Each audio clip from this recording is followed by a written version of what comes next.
Hey, welcome back to another episode of Collector's Corner, and I'm your host, Corey Smith, and I want to thank you for stopping by. Woo! We got another great episode coming at you today. I am going to revisit some of my favorite childhood books. Take a look, it's in a book.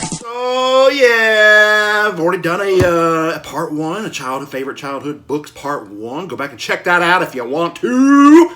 In the videos over there. And while you're doing that, looking around in them videos, maybe you hit that like, maybe you hit that subscribe, maybe you comment on something, maybe you see something you want to share with some friends or family. Do it! Do it! Anyway, but yes, we're back.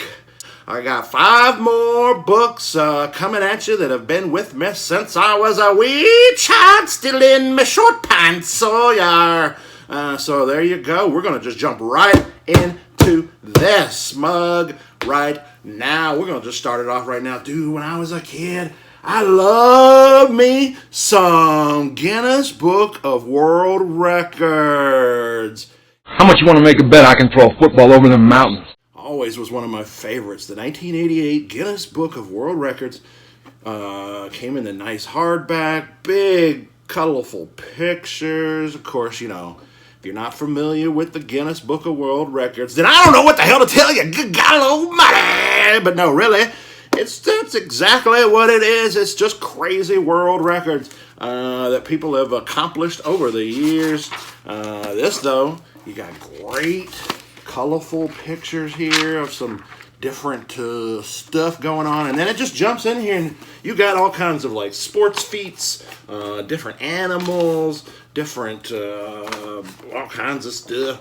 You just on and on and on and on, like the biggest this, the smallest that, the heaviest that, the tallest this, buildings and bridges and just all kinds of stuff. Man, you can just read through this and just, you know, learn all kinds of facts. I like to learn facts up in my head. Dang, that's maybe why I'm so good at Trivial Pursuit.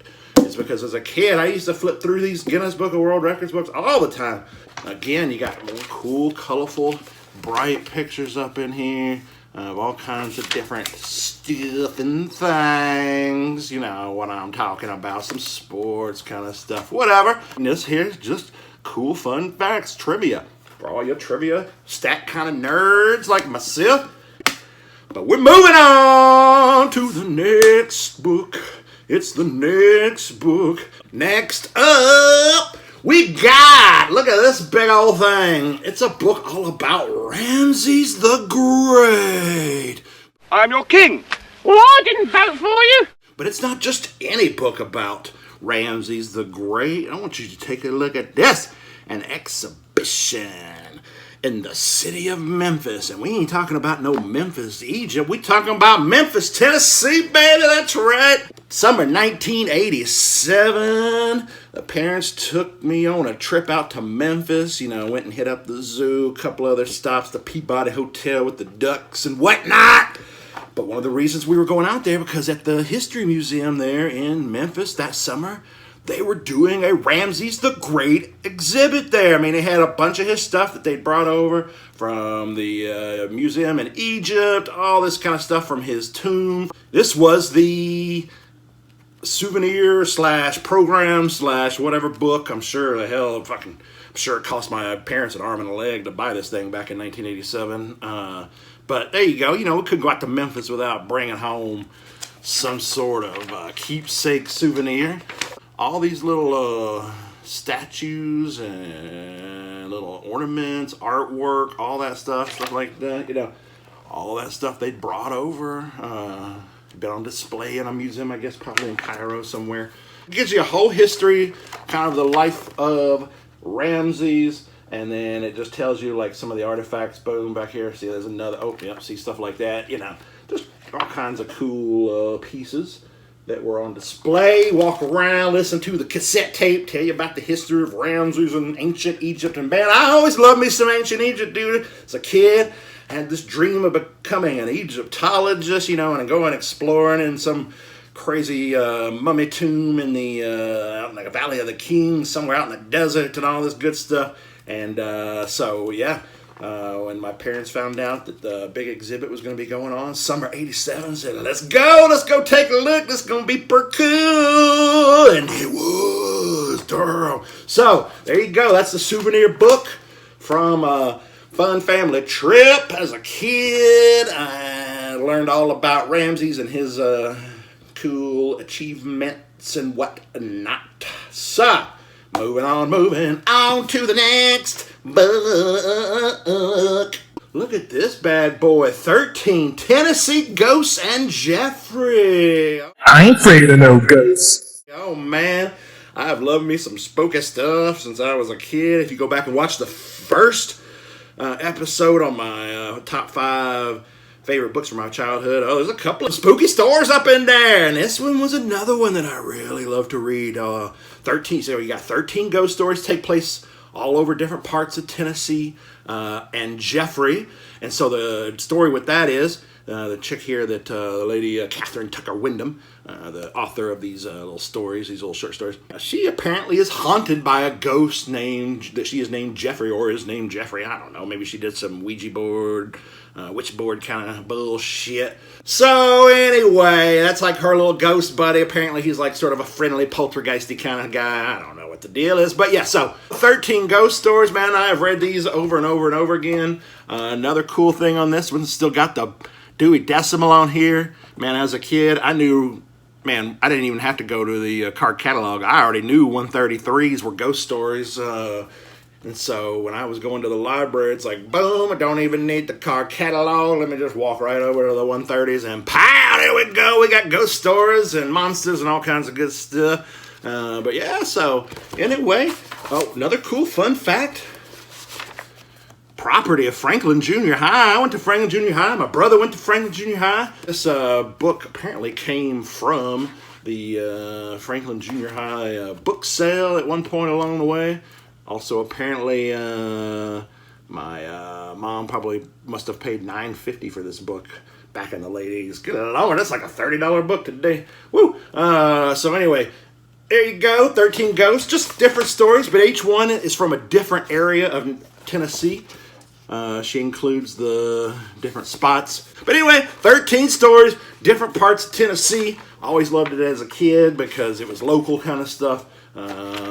So there you go. Anyway, that's some ghost stories. Oh, there she is. There's the author. And there's Jeffrey supposedly in this photo, this old-timey selfie that she took, I guess. I don't know, man. You know, you just gotta suspend the disbelief. Get a little loosey-goosey with your what you believe is to be true and not true, and then you can have some fun with some ghost stuff. Oh, yeah, you go. So, dang. Two left. We got mother trucking two left. Speaking of spooky, crazy shit, who remembers the Time Life Mysteries of the Unknown series? Next stop, Used to play the commercial on the TV back in the day. You know, you'd be watching like Addams Family or something, or Munsters or whatever, reruns on the TV back in the 80s. And then, boom, they'd be like,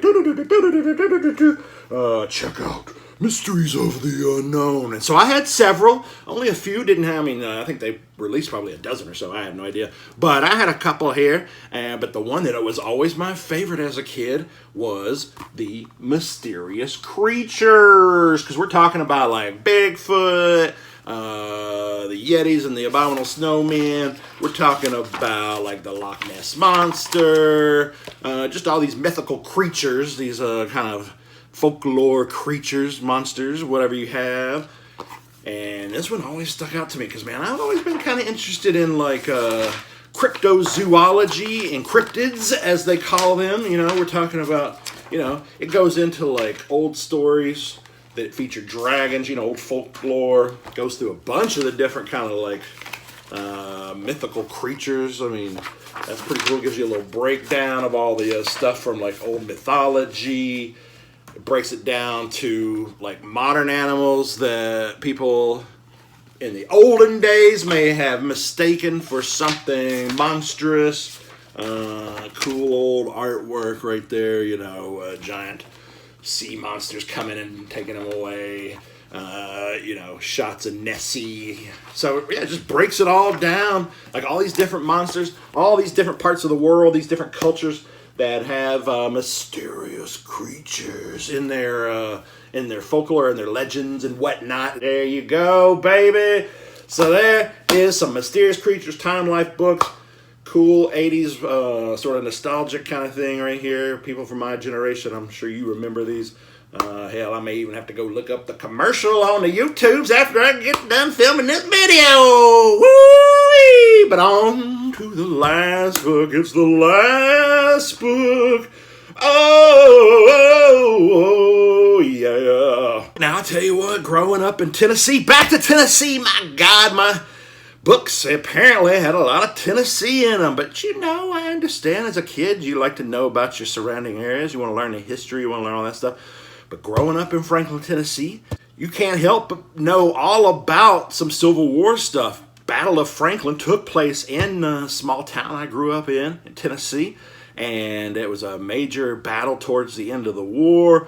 Tons of people killed. And so till this day, you can go visit some of the battlegrounds. You can see exactly where some of that stuff took place. And so as a kid, I really got into the Civil War big time because I would love going walking around looking at bullet holes in these old buildings and hearing stories and just, checking out and imagining, watching some reenactments, that they would do back in the day. And so you got this big old boy, came out sometime, I think in the late 80s maybe, whatever. Big old Civil War book right here. Look at this thing. I mean, good God, that thing is thick. And it's just basically, look, American heritage. Picture history of the Civil War. The epic struggle of the blue and the gray by the Pulitzer Prize winning historian Bruce Catton. The war between the North and South. So what you got here is just a gigantic, just cool pictorial history of the Civil War. Just cool old-timey paintings, different kind of things here. I'll tell you what I really loved about this book. Not only do you get more pictures of like battlefields and stuff, famous paintings right here. This is what I liked about this book, man. They put these big 2-page maps or pictorial maps in for every battle. And so as they're going through the war, and you get more and more. Where's some more maps at? Come on, maps. I know you in here. Dang. I'm a map guy, man. I always loved looking at maps as a kid, whether it be a road atlas, whether it be like a map of Africa in the 1982 World Book Encyclopedia set that we used to have as a kid on the shelf in the hallway. Ingrained in my memory today. I loved the Africa section there because it had a cool animal map, all that kind of stuff. So I've been a map guy. And then this does not disappoint because I just ripped that page. Good Lord. Good thing it's only Fredericksburg. But every major battle gets a map. Look, in Nashville. Right down the road from where I sit. But even closer than that is a town called Franklin. That's what I'm talking about. So yeah, look, there's downtown Franklin right there. Gives you a little write-up. So there's a whole section on downtown Franklin, or the Battle of Franklin, all that good stuff. But cool little maps. Get really detailed up in there. So this book was really neat. And yeah, just would go through here, read some of the history, check out some of the cool pictures from the battles, all the, like I said, the cool maps, all of that good stuff. And man, I just was, inside and out some Civil War stuff, boy. So there you go. That was some 5 books from my collection. 5 more of my favorite childhood books. Glad you stuck around, tuned in all the way to the end. You guys are my favorites. Just know that. The rest of them are all just okay. But the ones that make it to the end, you're my bread and butter, baby. So we're going to see you next week. Woo!